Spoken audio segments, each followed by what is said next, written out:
Hey, what is up guys? MKBHD here, and today Apple finally unveiled their new iPhone, the iPhone 7 and iPhone 7 Plus. And as you probably noticed, a lot of the leaks are true. The model I showed was super accurate, the articles you saw were right, so it's a very familiar looking iPhone, but there were a few surprises, so this is everything you need to know that's new and different this year. These are the 10 new features of the iPhone 7. Number 1 is the new design. And you couldn't see me as I said that, but I put new in air quotes because, like I said, this is a very familiar iPhone to the 6 and 6S. Same shape, same dimensions, same weight, same feel on the hand.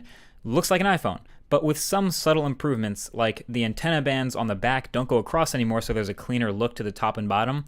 And there's a new set of colors. You have your normal silver, your classic gold, and of course your pink/rose gold.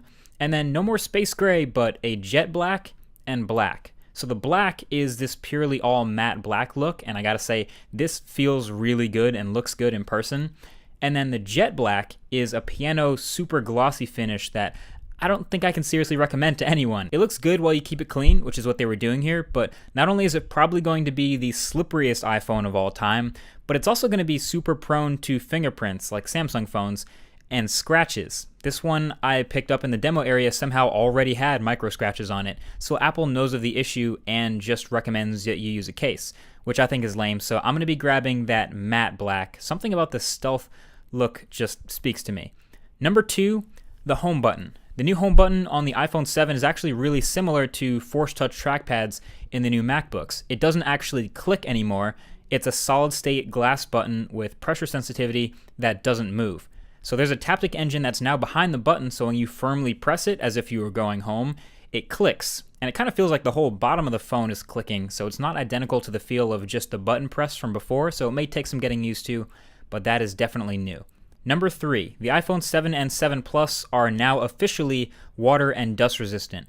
Now, I might argue that the iPhone 6S and even the 6 might have been just as water resistant as this one, but now it's officially official, so it's rated to be able to survive being under 50 meters of water, which is a lot, so you can totally use it in the rain or shower with it or whatever.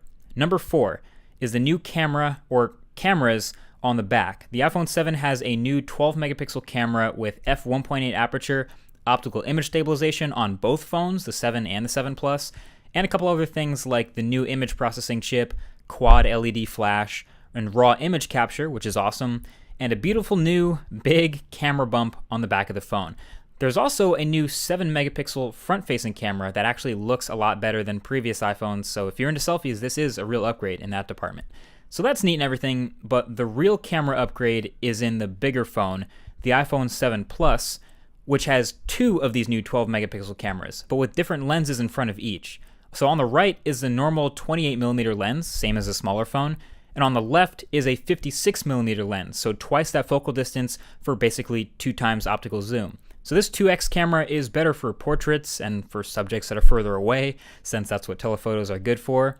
And in the camera software, there's also now a button to just switch actively between the lenses, so 1x zoom for the normal lens and 2x for the telephoto lens. And then there's even a slider sort of wheel that lets you smoothly use digital zoom to transition between them. We're even expecting an update to the software for the 7 Plus that will add a camera mode called Portrait that will add like a subtle blur to the background of your human subjects. So lots of interesting stuff in the camera that I'm hoping works as well as it seems. No doubt I'll be hitting that hard in the full review of this phone. Number 5, the display. So the iPhone 7 display is actually mostly still the same as before, same size, same old resolution, same IPS technology, but it's apparently up to 25% brighter and has a wider color gamut, so colors will pop a little more, but probably not quite like an OLED. Number 6 is the stereo speakers, and I'm going to put that in air quotes again too, so it's a little bit of an unorthodox setup. As you can see, the bottom of the phone is one of the speaker grills, it's downward facing, and at the top of the phone, actually in the earpiece, is the other side of the stereo pair, and that's front facing. So yeah, it's a bit weird, but technically that makes these stereo speakers. No idea how good they sound yet. Gotta test that when I get it. Number 7, Lightning EarPods. Every iPhone 7 and 7 Plus will ship with these Lightning earbuds, because there's no headphone jack in the new iPhone. Yeah, I know, we saw it coming, but it's still kind of weird to actually see it happen. But yeah, Apple will join Motorola in shipping every phone with an adapter. This one's a little lightning to audio jack adapter that will also retail for $9, which is good to know because you're probably going to lose it. And speaking of things you're going to lose, number 8 is Apple's introduction of optional wireless earpods. They'll call them AirPods.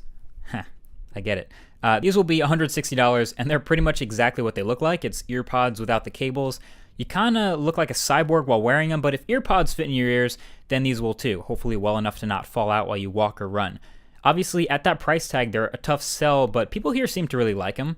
They demoed how to pair them super easily. Basically, they come in this little charging battery case, and it charges them, and all you have to do to connect is flip open the top of the case, and when you put them in your ears, it uses proximity sensors to automatically know they're being listened to, so it switches your audio on the fly. There's also a touch-sensitive back, so you can double tap to activate Siri and talk to her with the built-in microphones. So yeah, it's more than just an earpod without the wires. But yeah, $160. Your call on that one. Number 9 was a minor one, a small update to Apple Pay to work in Japan. And last but not least, number 10 is the new specs. The iPhone 7 has a new A10 Fusion chip inside, which is a few benefits. Better performance with the CPU, and better GPU performance as well for better gaming. And it's a quad-core chip with 2 of those cores being lower power. So in theory, it's a more efficient chip that should give you an extra hour or 2 of battery life over the iPhone 6s and 6s Plus, in theory, allegedly. Either way, that's pretty much it for what's new. And my first impressions are that while it's pretty familiar, yeah, it's a nice piece of hardware. They killed the 16 gigabyte version finally, so now it starts at 32 gigabytes, and it's the same price, and it goes up to the 256 gig version. My favorite upgrade, I'm going to say, is probably the camera, especially in the 7 Plus, which was the phone I was going to get anyway. And my biggest letdown, I would say, is the screen. When are they going to put an OLED display in the iPhone? Seriously, they got to do it eventually, right? I don't know. Either way, that's been it. Thank you for watching this early look at the new phones. Definitely share this video with anyone who would want to know what's good with Apple's new phones. And you should totally subscribe if you haven't already to be among the first to see the full review when that comes out, along with much more tech in between. Thank you for watching, and I'll talk to you guys in the next one. Peace.